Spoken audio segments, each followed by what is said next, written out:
Hi everybody, today I want to introduce you to the Krehbiel Brand Involvement Matrix.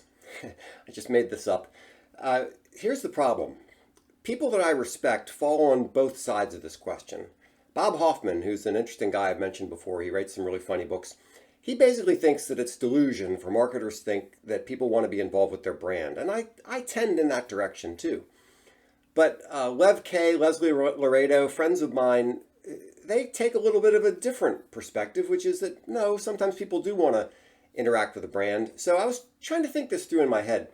How do you reconcile this? Is there a matrix? Is there a way to figure out when it's right and when it's wrong? So here's my attempt.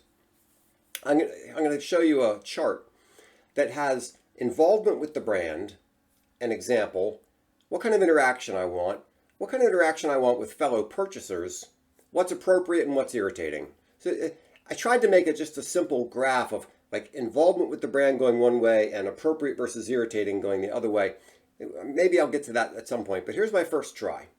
So the first level is I completely don't care. Gasoline would be a good example of this. Yeah, I'll just buy whatever gasoline. I have absolutely no brand loyalty to a gasoline. I don't want any interaction. I don't care that other people buy the same brand of gasoline. I don't even know what brand of gasoline I buy. Nothing is appropriate and everything is irritating. Okay? So at that level, no involvement, don't even try. It's just stupid. Now the next level, sort of moving up the chain of my involvement with the brand, would be I have preferences, but I'm willing to explore different things. Like chocolate would be an example of this. You know, I have chocolates that I like, but if I see a new chocolate, I'll certainly try it. And what kind of interaction I want? I want very little. Involvement with other purchasers, the fact that somebody else eats the same chocolate, I completely don't care. Don't try to involve me with other purchasers. Now, what would be an appropriate interaction? I don't know, maybe some questions about taste preferences. You know, do I want it sweeter or do I want it darker? I mean, you know, okay. That might be reasonable if I ever even have the opportunity to do that. It's not like I go to websites of chocolates. What would be irritating? Basically anything that implies that you're doing more for me than providing a product that I like. Anything more than that is irritating. So the next level of involvement up would be I'm mostly satisfied, and my example here is my car. What would my interaction be? Well, I might want to give feedback. I mean, for example, I think it's really stupid that I can't unlock my tailgate with my key. I have to use the clicker. That's irritating, especially when the clicker's battery's dead. Involvement with fellow purchasers? I might want to hear some useful tips, how other people dealt with certain issues. I mean, there's some involvement with other people who have the same brand. So what would be appropriate? It would be appropriate for them to ask what I like about the car, what I don't like about the car, do I like this design? They're thinking of it. Those kind of things might be appropriate. What would be irritating would be that I'm part of the Toyota family or something like that. That's irritating. No, I buy a Toyota because I like it. You know, I'm not part of your family. Okay, the next level up would be I'm loyal, but no dialogue.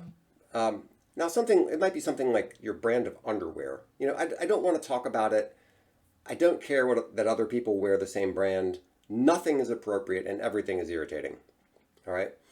The next level up would be I'm loyal to the brand and I do want to talk about it. And it was hard for me to come up with an example of this one, but like a podcast might be a good example.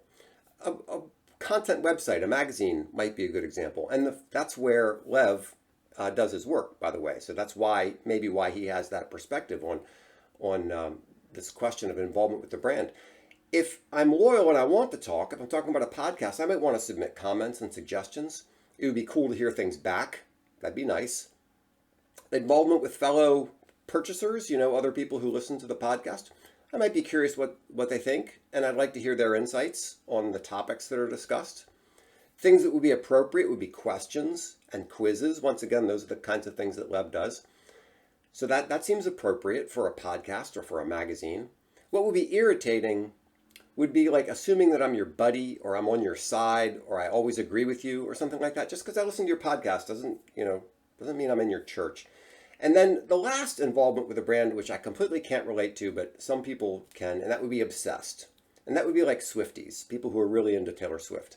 I'm not, Taylor Swift is a lovely person. I'm not obsessed with Taylor Swift. What would the interaction would be? I think about you day and night, right? And what would be involvement with fellow purchasers? We're best buddies. I love all the Swifties. And what would be appropriate? Everything would be appropriate. And what would be irritating? Nothing would be irritating because I worship you, Taylor Swift. Not me, of course. So anyway, that's the Krehbiel matrix for deciding when brand involvement is a good thing or a bad thing. I hope that's helpful. Obviously, I'm just working this out. If you have some comments or some other ideas or ways to make this a little bit more helpful so that people who are trying to decide what level of how much they should bother their customers, I'd love to hear it. So please like and share this video. Give me a comment and let me know what you think. Thanks so much.